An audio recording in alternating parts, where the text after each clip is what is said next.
let the world see what I have seen. And that was Mamie Till Mobley. And this is part 3 of the murder of Emmett Till. And this is Jen. This is Becky. It's too close to home. We were just laughing and talking about other things besides Emmett Till. And I just brought the room down about 300%. It did. It did. Accurate. And I feel like it's not going to come back up. It really is not. So I apologize in advance, okay? Today's sources are the Barn by Wright Thompson, Wikipedia, Visit Mississippi, the Emmett Till Memory Project, CBS News, Harvard Gazette, PBS, New York Times, blackpast.org, The Telegram, National Park Service, UMKC School of Law, Britannica, New York Historical Society, The Root, the FBI, Famous Trials website, NPR, The Same Passage YouTube channel, U.S. Civil Rights Trail, LA Times, the New York Historical Newspaper, University of Kentucky Research, MSNBC, WTMJ TV News, Justice.gov, The Clarion Ledger, and Black AF History by Michael Harriot. Was that part 3 just the sources? Yeah, just the sources. So last time we talked about the end of the 1800s, the beginning of the 20th century, and Emmett Till. Today we're going to talk about his trip. You know, we left off where his mom had loaded him on the train. And then, so we're going to talk about the trip, and then we'll go from there. Okay. Sorry. That was like, it's all blending together, and I'm trying to remember what the end of this particular episode is. I was like, you know what? Don't even try. Just get in it. So when his uncle Moses, Emmitt himself, and his cousin Wheeler Parker made it to the Delta on August 21st, Moses' son Maurice and Simeon would greet him excitedly. They were all around the same age and would witness both his kidnapping and the interaction at the store. The first thing Simeon would say he noticed is that his cousin had gotten a little chubby. And that with his polo and khakis, he was most certainly not ready for those cotton fields. They would spend the first day running, playing, swimming in the lake, running in the woods, just being boys. The whole family would head downtown Saturday night, stopping by the Bryant's grocery store, where the Wright boys would show the Chicago boys, Wheeler and Emmitt, how to buy candy at the store. The front porch of the store had chairs and checkerboard and with little bottle caps as pieces, and many of the sharecropper children would just like hang out on the front porch, buy candy, as children do. Well, I mean, I don't think they do that anymore. When I was growing up, we would run down to like the corner store. We call it the Rob You Any Minute store. Oh, okay. Don't know why. Buy me some 80-cent Shasta Cola. Nothing name brand. Okay. It was all paid with change. Yes. And just hung out. You know what I mean? That Sunday, they went into money and bought fireworks when Bobo, which is what Emmitt's family called him, would set them off in town. It scared the shit out of the Wright boys. And they were like, bro, please do not do shit like that. The white people do not like all this ruckus, okay? Especially if we're making it, okay? You ain't getting us killed. Not today. They were young boys, but they had grown up in fear, and it was evident that the Chicago boys were just from a different world. He would actually try to compete with like how cool he thought Mississippi was with like bringing his Superman comics and regale them about Chicago and the movie theaters there and all these different things. Like very much like kid, like, well, back in my town, you know what I mean? Right.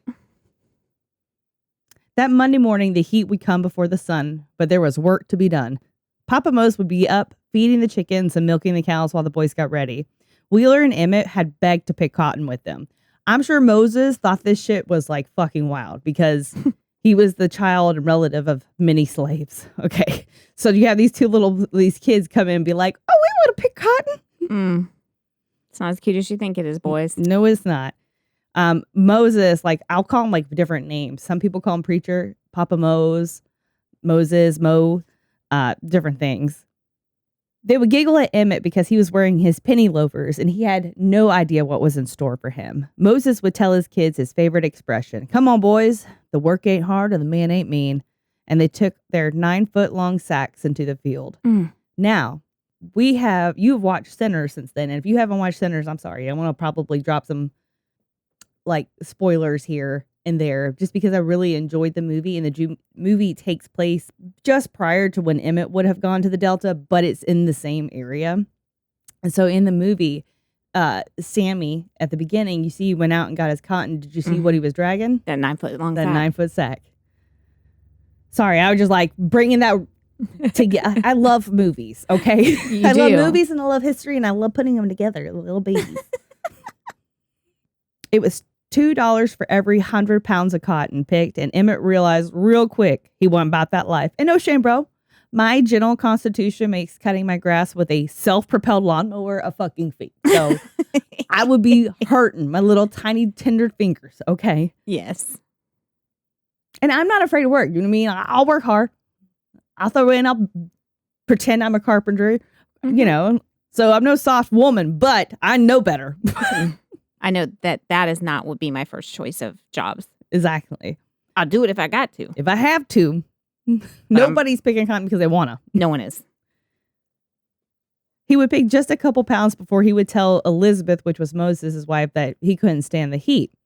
So I looked it up. In 1955, they had an extreme summer. It was super hot with an average of 76 degrees. Oh, that's terrible. July hit 81 degrees at one point. Whew. But in Mississippi, the Delta, it had crazy humidity and could go from 76 degrees at night to the high 90s during the day. And that's like before the real feel. That's like you get into the hundreds with the real feel. So I'd expect him to as well. You know, I think as a Southerner, I've seen plenty of people come from the North to the South for the first time. And if it's not the heat, it's the bugs. And they all think our summers get hot too. No, baby. No. You're not factoring in humidity, love. And then you add the gnats, the love bugs, the mosquitoes, all that shit that love crawl up in your hair or bite you or this, that, and the other. I've learned what they should just say. It's hot. And when they say, oh, I know. All right. Not going to tell you anything else. Learning is really important. It really is. The more you know. And you going to learn today. What a hard lesson to learn, too. For the next few days, when the rest of the boys went into the field, Emmitt would stay with Elizabeth. He, being raised by a single mother in Chicago, was able to work the family's new Maytag washer. He would go out to their little tiny garden and pick vegetables and help Elizabeth cook dinner and everything. Just household things that he already knew how to do.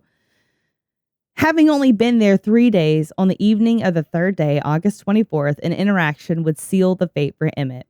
He, Simeon, Maurice, Ruthie Mae Crawford, John Crawford, and Roosevelt Crawford all loaded up in a 1946 Ford truck and headed into Money. They were supposed to be going to a small plantation store in East Money. And Moses, if you recall, had promised Mamie he would not let Emmitt go into downtown Money by himself. And he also forbid Maurice, who didn't even have a fucking license because he was like 14 years old, from driving into downtown. But you know how they are. Kids are going to do what they want to do.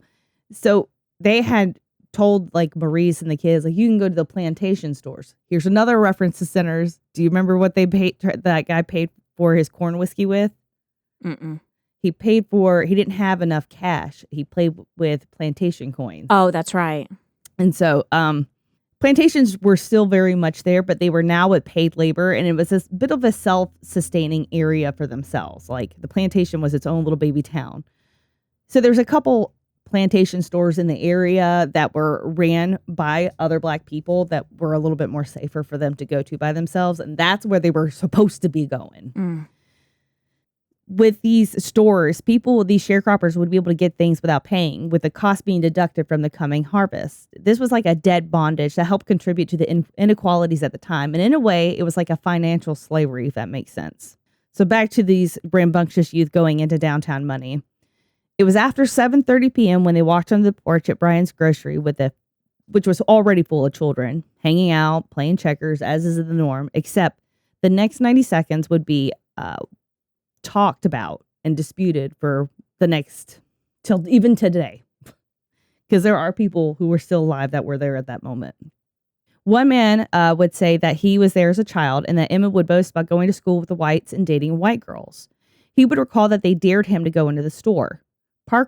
Wheeler Parker and Simeon would both say that they never heard Emmitt say anything alike, nor was there any words about a dare. Which all makes sense because all these children, having lived in these conditions, would probably have acted more cautiously. They're not going to be sitting around daring each other, okay? Right. They know that it's not a slap on the wrist that you're going to get if you do these things. It's not today's times. This is not no tee-hee-hee-hee stuff. This is some real shit. Some real shit. Think about when he lit off those fireworks. They're like, not funny, dude. Yeah. Their cousin Curtis would actually copy this story about this whole dare, and he would tell it in a documentary later on, adding a whole new tidbit that Emma had showed them a photo of a white girl plasmid that was his girlfriend, just to brag. That he was just carrying around with him. That he was just carrying around, as children did in the 1950s, apparently. Okay. Not. Wheeler and Simeon would watch a documentary with Curtis in it, and before the words ever left Curtis's mouth, they both said, he about to start lying.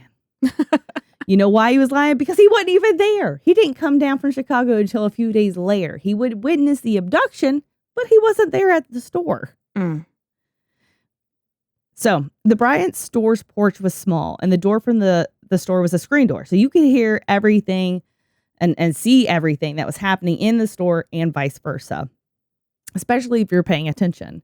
Ruthie Mae, who was disputed if she was there or not, would say that she saw Emmitt shop and pay without issues and with no commentary, but he would make a fatal mistake. When he put the money in, like on the go to pay for everything, he put it directly into her hand, touching Carolyn's hand, which was a big no-no.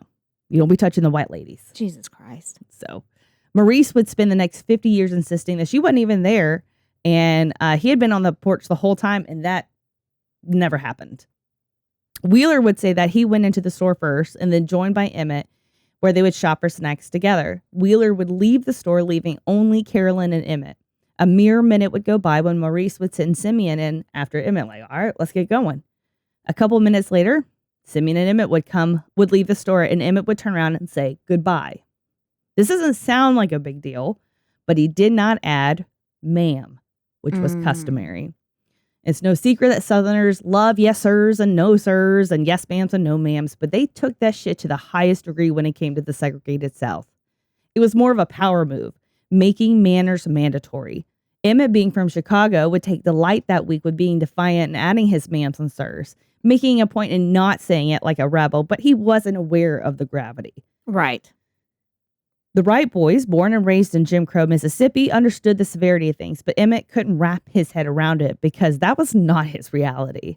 Yes, Chicago had racism and race riots, but in the South, they acted like they still owned people. The preoccupation with the whites lording over blacks and teaching them lessons when they don't give the respect they think they deserve is important, but it was a fact for the time, unfortunately. They all head to the truck as Carolyn came outside, fuming.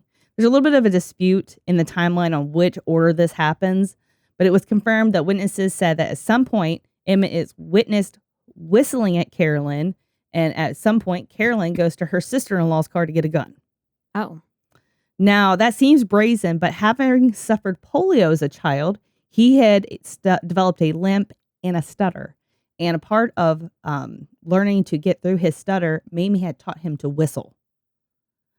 So it could be that he was trying to get himself shit straight so he could be like apologizing, because I'm sure it scared the shit out of him, this white woman come running out screaming like she did. Right. You know? But everybody was like rushing him to get in there, right? They all jump in the truck and they haul ass back to the house. And Emmett's like, please don't tell Papa I'm O's. I don't want him to send me home. I didn't mean to do anything. Like, you know, should have told him and went home. Yeah.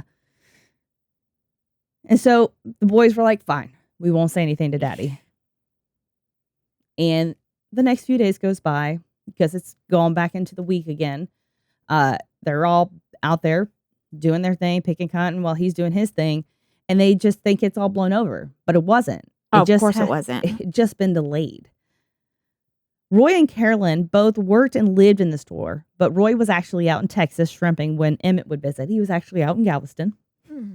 Wright Thompson, who wrote The Barn, would get a mailer one day containing the autobiography of Carolyn Bryant as she lay dying of cancer. She's dead now. She only wanted this book published after she died, like a 20-year period, and then it can be published. But I guess she wanted to reiterate her side because she had heard that he was writing about Emmitt's story. So some of the stuff that I'm going to say is coming from her memoir called, quote, I Am More Than a Wolf Whistle, as relayed by Thompson. And of course, I'll sprinkle in the truth wherever possible based off of other witness testimony. But Carolyn herself always saw herself as a victim. Of course she did. I always felt like a victim as well as Emmitt. He came into our store and put his hands on me with no provocation. Do I think he should have been killed for that? Absolutely, unequivocally, no. Did we both pay a price for it? Yes, we did. He paid dearly with the loss of his life. I paid dearly with an altered life. You were fucking still alive, bitch, though. Sorry. She did a lot of white racist apologist reasoning, like, I had black help. I couldn't possibly be racist. Oh, yeah, like I'm not racist because I have a black friend thing. Mm-hmm. Yeah. She decided that after it happened, she wouldn't tell Roy about it because according to her, she was afraid he would hurt him. Not like she didn't go after a fucking gun that day, but I digress. They had a very tumultuous marriage. You know, remember he was like white trash piece of shit soldier nobody liked. He got booted out. They got married right after. She's a former beauty queen. So I'm sure she's probably telling him all the time, my daddy says I deserve better. Like, you know, of that course, kind of shit. And he was really of a bruiser of a man anyways. Like he loved to toss women around. I'm sure. Carolyn would tell a relative. She would tell her sister-in-law Juanita, who was the wife of J.W. Milam. So at the time, Juanita, who hardly ever hung out with Carolyn, from what I read, or even watched her children, happened to be at the store that day, but in the back of the store in the residence part, didn't witness any of the shit. Didn't know any of that shit happened until afterwards when Carolyn told her. So at first, Juanita didn't even fucking believe her, thinking that she was just trying to get Roy jealous so he would stop going on shrimping trips. Because apparently around this time, men would go on fishing expeditions, but also hoeing expeditions in the Gulf. So she was a little salty about it, I'm sure. But like the water you got the fish from, salty as fuck. With a side of herpes. Juanita wouldn't say a word either, but another witness would come as soon as Roy came back into town and tell Roy and JW about it. The following morning, Roy would snap at a black child in the store, making Carolyn afraid he knew, but would remain mum as long as she could. That night, Roy and Carolyn are having dinner and a smoke at the table, and he starts asking her about the happenings at the store while he was away. He was trying to get her to admit it, and she would hold back until finally he was like, look, I've done been told that this shit happened, and it's highly embarrassing that I had to hear it from somebody else, much less that it was a black kid. Like, seriously. They went to sleep that night, but they'd be woken by a loud banging. It was after midnight, and JW had to come and talk about the situation with the Chicago boy, because now he knows about it. He insisted that they didn't do something, it would make them look weak. I mean, they were always seeking approval from the rich racists, because in their eyes, although they were better than blacks, it wasn't by much, and they needed to do whatever they could to widen that margin. And as T.A. Pratt puts it, quote, nothing is more fragile than the ego of a healthy young white male in America. Ain't that the motherfucking truth? When I read that, I was like, oh, I felt that one deep in my chest. And so they decided to get Carolyn and Otha Johnson. Some of this is disputed. Sometimes they think it's Carolyn came with them. Sometimes it's not. But it's generally read that Carolyn and Otha Johnson, which was a black guy that was under Milan's employ, went to go find Emmitt. And they would start riding down the road and they would see black people and just snatch him up. One time they snatched one up. Carolyn had to holler that it wasn't him, to which they threw the kid from the moving truck, knocking out his front teeth. It was like a KKK fishing expedition. Jesus Christ. Somehow they found out where Emmitt was staying. Apparently, Johnny Washington, another black worker who hung around the Bryant store, might have been picked up to aid in this search. Some say he was the one who told JW and Roy where to find Emmitt. He would be ran out of town after the incident and died in exile. Moses, who only lived a few miles down the road from the Bryants, so they just all loaded up and headed down there and got to his house around 2 a.m. And Roy would knock on the door and Moses would answer, like, who is it? He's like, oh, it's Mr. Bryant. I want to talk to that boy who did that talking down to money. Elizabeth would get up and JW would tell her to shut up and get back in bed and that he wanted to hear those springs creak. Moses would recall seeing a black man in the yard, just kind of like hiding his face ashamedly. There's like a lot of like people that were forced into help, but we'll talk more about them later. So don't worry. Well, I'm sure when you're threatened by being lynched, which is I'm sure what they threaten them with, probably your hands are a bit tied in what you do. Mm-hmm. So from that point on, as soon as like he yells at Elizabeth, JW starts running the fucking show. So they would come into the house and start going through the rooms looking for him. And they go into Wheeler's room first, and it would wake him up. And Wheeler remembers them waking them up with like flashlights in their lights because they didn't turn on any of the lights in the house. Moses was like, no, that's not the boy. And so they went into the next room where his cousin Curtis, who had arrived by then, was sleeping and never fucking woke up. I'll let you know. He witnessed shit. Lied. Sorry. I just feel like the anger because when I read about Simeon and Wheeler talking about Curtis and what he said and how much it hurt Maurice and what happened to Maurice afterwards, it really kind of was like, oh, you fucking son of a bitch. Sorry. So that's just a personal gripe. Well, thank you. We enjoyed that. Simeon had heard voices, and then before he knew it, flashlights were shining in his eyes, with Roy barking at him to go back to fucking sleep. He was in the same bed as Emmitt. JW would ask, "Are you the bleep who did the smart talk up and money?" And Emmitt would reply, "Yeah," which of course pissed them off and said, Don't you bleep, don't you yeah me bleep, I'll blow your head off. You say, "Yes, sir." Again, with the unnecessary manners lesson. Nobody needs that. It's 2 a.m. Yeah. Moses would begin pleading with them. Just take him outside and whip him. He's from Chicago. He don't know no better. Elizabeth had also gotten back up and was pleading with them as well, begging with the Lord, begging with them. I'll pay you money. Please don't take him. Please don't take him. He's just a boy. They start taking him to the vehicle, and Moses would say, "Where are you taking him?" And JW turned around and looked at him sharply and said, "Preacher, how old are you?" And he goes, "I'm 64. He goes, "Well, if you know any of us here tonight, then you will never live to be 65. And with that, they all got in the truck and left. Moses would hear what he thinks is a woman's voice saying that they have found the right boy. He never sees Carolyn, but he hears her. It might have been Carolyn, but she denied it till her death and thereafter, and that she was ever there during the abduction or the murder. Moses' wife, Elizabeth, would run next door to their white neighbors, begging for help, and the husband would say, "That ain't our business," and refuse her request to use the phone. They were a white family. So Moses would get a ride to the Bryant store on money, and nobody would answer. It was empty. So he would drive the countryside looking for Emmitt. He said that that time he knew he wasn't looking for a living boy somehow. What happened between now and the barn is not 100% certain, but in the 3 to 4 hours, it's generally agreed that Roy and JW took Carolyn home or brought him to her to be identified at the store on money. Initially, they decided to whip him and just scare some sense into him.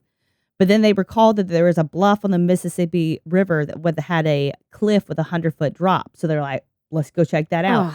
And they drove 75 miles west in search of it, but it was too dark. And both these peckerwoods had 2 fucking brain cells between them. So they couldn't find it and decided, well, let's just go to Leslie's barn. From there, they got more buddies in on it. And from different accounts, there was also Elmer Kimball and his son, as well as Hugh Clark, all white guys, of course, and some of their workers who some say were unwilling black participants, such as 2 Tyke Collins and Henry Lee Loggins. In the interview with Willie Reed, which is somebody important we're going to talk about, he spoke about what it was like for people of color who worked under powerful whites, almost as if they were powerful adjacent to because of who they worked for. Right. And the interviewer would ask if he thought they were scared, and he said that there's nothing so scary in the world that it would cause him to kill someone either black or white. So like the crematorium ravens, the Sonderkommando of the Nazis' concentration camps, we suspend judgment and hope to God we never have to walk in their shoes. Yeah. Old Elmer Kimball, he would actually go on to murder another black man that same fucking year, just 3 months later, only a few miles down the road. So the people here were not ones to feel safe with, nor could you have hope of them stopping the violence. In all, it is claimed that up to 14 people could have been there in the barn. Not all the names are known, and some have been redacted in the FBI files. And when and who were present at which stages is hard to narrow down. What we do know is that early that morning, Mamie would get a call from Willie Mae, which was Moses' daughter that lived in Chicago. "I don't know how to tell you this, Bo," and then she'd freeze. And Mamie was like, "Bo what? Bo what?" Finally, Willie Mae would tell her that Emmitt was missing. Mamie would call her mother Alma, and along with Jean, they would stay together as a family throughout the ordeal. they would find out more information that Emmitt had whistled at a white woman. And if you remember, she was terrified about him going and how she had told him, like, if you have to get down on your hands and knees and beg, you do that, you know. So I can imagine the lump, like just the feeling of a hole in your heart.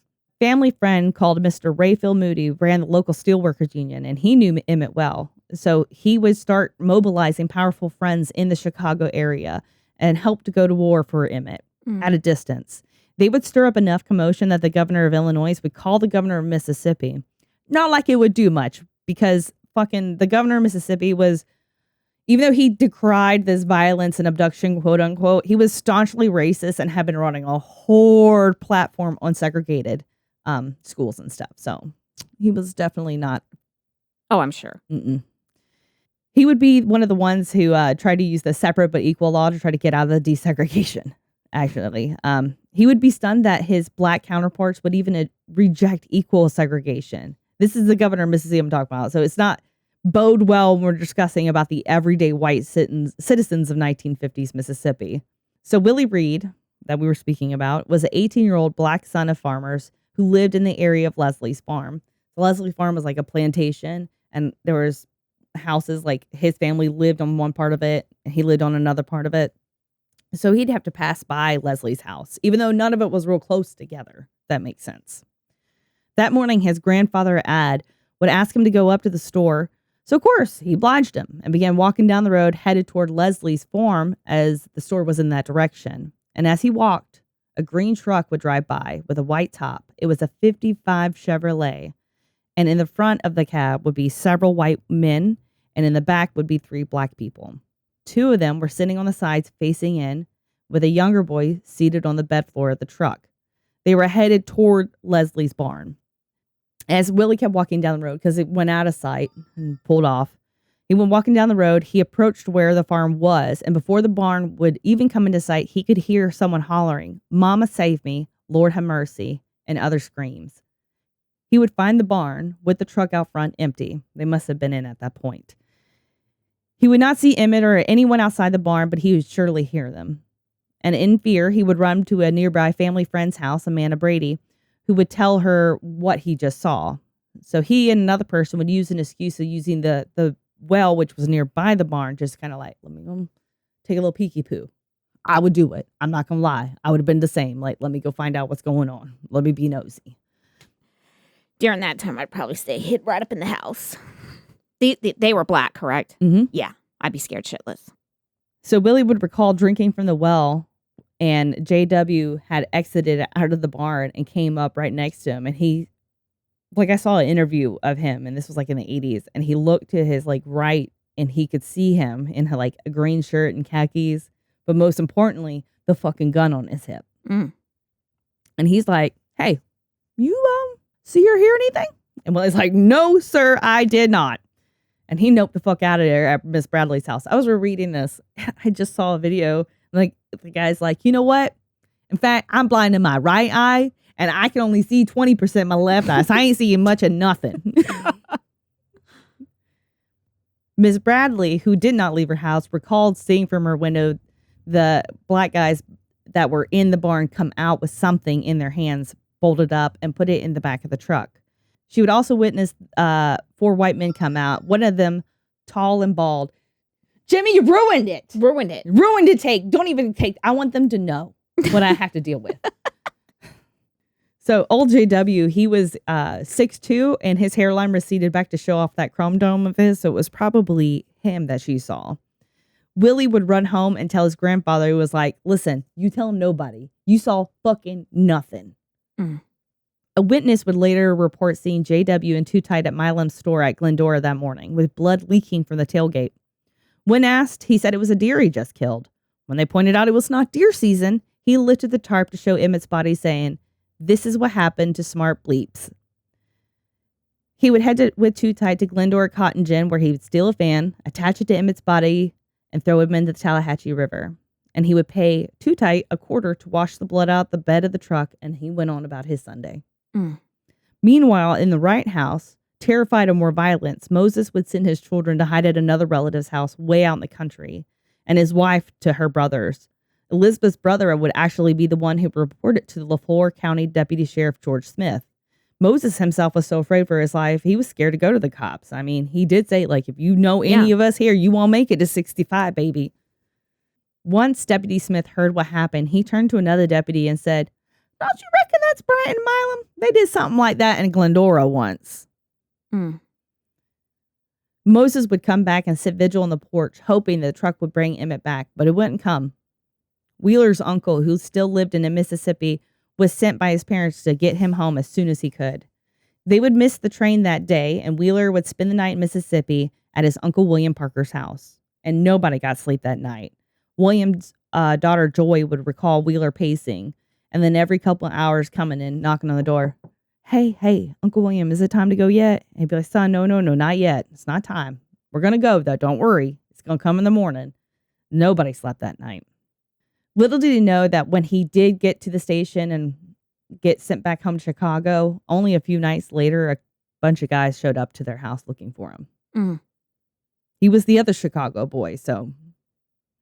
And I'm sure a lot of things have happened in the background that we don't even fucking know about. Oh, absolutely. The day after the murders, Milam and Bryant would be questioned about the abduction, and they readily admitted to taking him. But they didn't hurt him. They turned him loose in money right in front of the Bryant stores. I don't know what happened after that. Regardless, they were arrested for kidnapping and possible murder and taken into custody.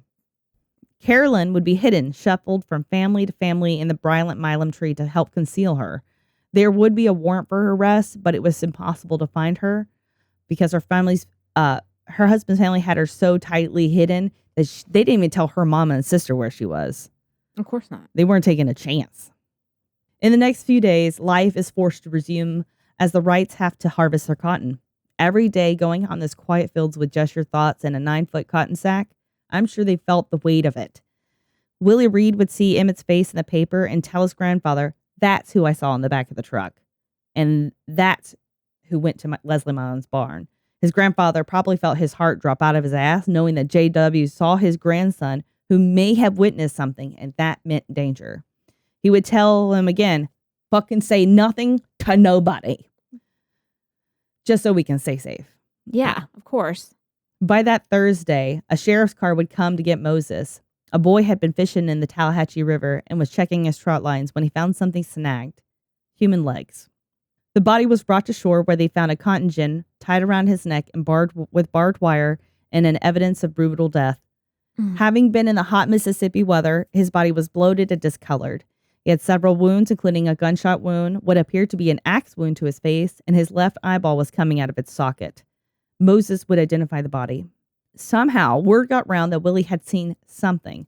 And one day, and I'm sure probably because there were other people with Willie. Word always gets around. That's how the South works, okay? Nobody knows the secret. So he was out there picking cotton one day, and he'd spot a group of men, both black and white, started heading out his way, which probably scared shit out of him. Time to go. He would find out it was the cops, and they would tell him about the body and ask what he saw. I watched an interview with Willie Reed, and he kept saying, all I could do was tell him the truth, tell him what I saw. I saw what I saw, and I had to tell him. Like, I didn't make this up. I didn't want to fucking see this. That night, his grandfather would get a tip to get Willie Reed away from the house for his safety. And that night, he and his grandfather Ad would travel, not by road, but through the fields of cotton to conceal themselves as they headed to Willie's great-aunt's house. He would make it to Chicago safely for the time being. In Chicago, the newspapers had heard of news of a body being found and were unsure if anyone had called Mamie, so they did, and asked if she had heard anything new, and she said no, so they hung up, which was very uncharacteristic, but it was also 1950, so I don't know. Maybe journalists had more integrity then. They ended up calling her cousin Ollie to come tell her the news, which was very kind of them. He was dead, and witnesses had heard his last words were being calls for her. Mamie took calm, careful notes to retell her mother and aunt. And when she did tell them, her aunt began to wail, and Mamie would bark to get her out of there. Mamie was a mother on a mission and a warpath for justice. She would send a telegram to President Eisenhower demanding that he use the tools of the federal government to bring the lynchers to justice, but she got no response. Like the white neighbor who was turned down Elizabeth, I'm sure he felt it wasn't his business. But silence is complicity, friends. Just remember that. In Mississippi, LaFleur County Sheriff Strider wanted the body buried immediately. He was a huge racist. No surprise. And he would do everything he could to help the defense of the killers, using his power as a sheriff to try and downplay the case. He would be vocal in trying to say that this was a whole ass cover up, that Emmett was not dead, and that body was the body of a grown man. Okay. He would victim blame. Quote, "We never have any trouble until some of our southern bleeps go up north and the NAACP talks to them and they come back home. If they would keep their nose and mouths out of our business, we would be able to do more with enforcing laws of Tallahatchie County and Mississippi," which also sounds like something an abuser would say. If you kept your nose out of my relationship, we would be fine and I wouldn't have to beat her. That's exactly what I thought in my brain. As soon as I read this, like, sir. What I got was, if you'd stop going up north and thinking you got rights, we'd all be just fine. Exactly. Strider's immediate push to bury Emmett quickly in Mississippi was his attempt at hiding the evidence of such a brutal crime. He knew it was going to cause an uproar. Of course. But thankfully, a good law enforcement officer would step in. Mamie had heard they wanted to bury him down there, so she called her cousin and Crosby. She was like, the fuck you will. The hell you will. Just like a good mama. She called her cousin Crosby Smith, who still lived in the Delta, and begged him to bring her son home. She said she'd pay whatever she had to, and she sure did. She paid a whole year's salary. Wow. To get her baby home. I'm sure she would have paid 3 times that. Mm-hmm. He would ask an unnamed officer to help intervene to stop the burial. And he did. And he told the guys who were digging the hole. Like, they caught him halfway through this whole fucking process saying, listen, whatever Crosby Smith says is the law. I'm sure that motherfucker got fired afterwards because standing up for the wrong people in the sheriff's opinion, I'm sure. Thank God, because the law had made it all the way to the graveyard with Emmett in the middle of digging a hole when they stopped him in the nick of time. So at that point, officials were like, fine, you can take him, but there are stipulations, okay? We are going to seal his body in a casket with a Mississippi state seal, and nobody can open it. Sure. Deal. That's exactly what I wrote. They were like, sure. Not a problem. Of course, whatever you say. Will do. So the embalmer set up to prepare him for the trip home. He would soak his battered or broken body in formaldehyde for 36 hours, putting tiny slits in his body to ensure absorption. They would put his body in a casket covered in lime and seal it. His uncle would take his casket to the train depot and it would get loaded on the Illinois Central. Crosby Smith, Elizabeth Wright, and Curtis Jones would all join his body on the trip to Chicago. At the train station, Mamie would collapse as soon as she saw the box. Quote, "I know what was in your mind when you died." She would cry, and they would go to the Rainier funeral home. She would recall in her interview years later what it was like. Looked, and I saw the biggest box I'd ever seen in my life. And I realized that box had my baby's body in it. And I was just overwhelmed with grief. The return of Emmett's body. Despite his promise to the state of Mississippi, the guy who was, I guess, handling the funeral guy, director guy, so technical with my terms today. He was like, listen, I promised Mississippi I wouldn't open this. But she's like, are you really going to sit here and look at that mother's face and say she can't look at her baby? And he's like, you know what? We're going to open it. And so they did. And she got to see him like as soon as they opened the box. And they said, listen, why don't we, because he was not dressed, let us dress him and clean him up a little bit. And then you can come back and see him in a little bit. So she's like, okay, sure. Come back later. They had, dusted off some of the lye. And if you look at the pictures, they're black and white, but he has like this white residue. That's all lye. That's what I think it is. She comes back and gives her a chance to like really take a look and identify him. She'd pour over his face with her eyes, pointing out what she knew beyond a shadow of a doubt. It was her baby.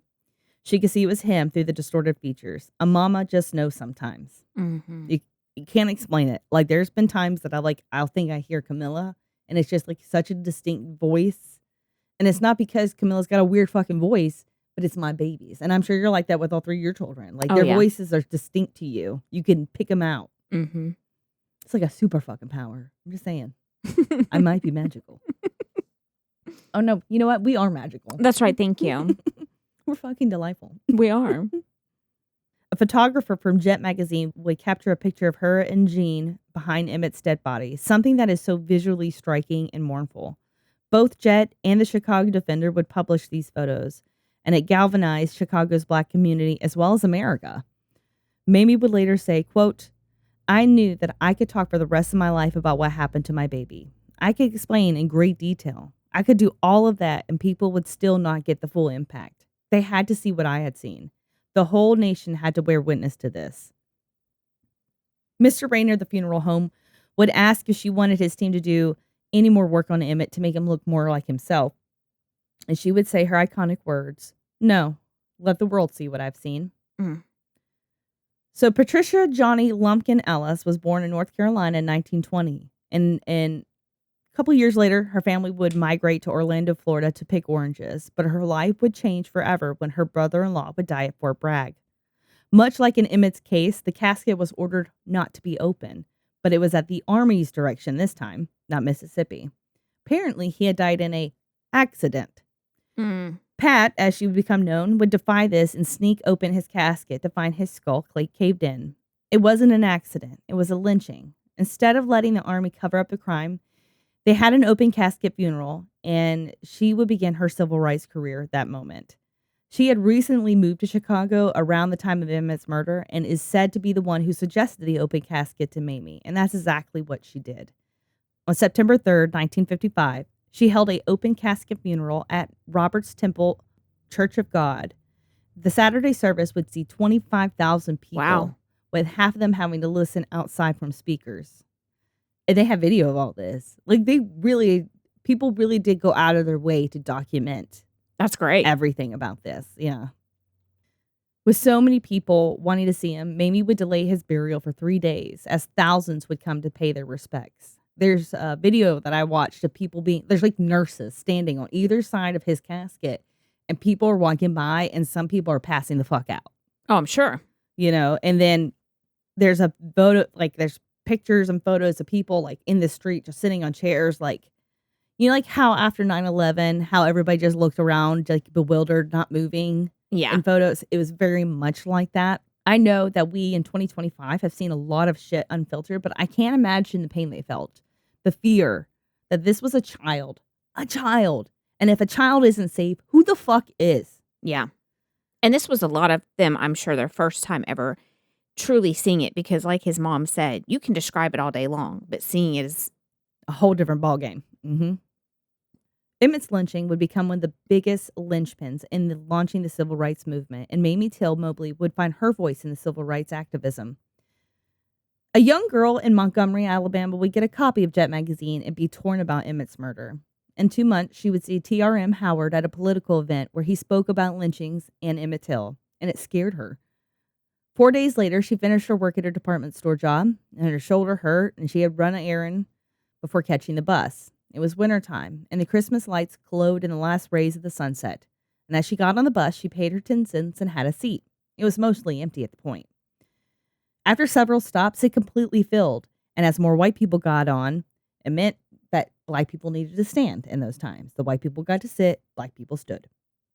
So the bus driver, who lived for hassling black people, would tell 4 of them in the front, you need to get the fuck up and move and let these white people sit down. And they just froze. And he's like, did I stutter? Get the fuck up. And 3 of them got up. The 4th would not. That girl was Rosa Parks. And she said in that moment, she had Emmett Till in her mind. Mm-hmm. And that's where we're going to conclude our story today. We're going to pick up with the trial, the spark of the civil rights movement, and what happened to everyone thereafter. So, yay!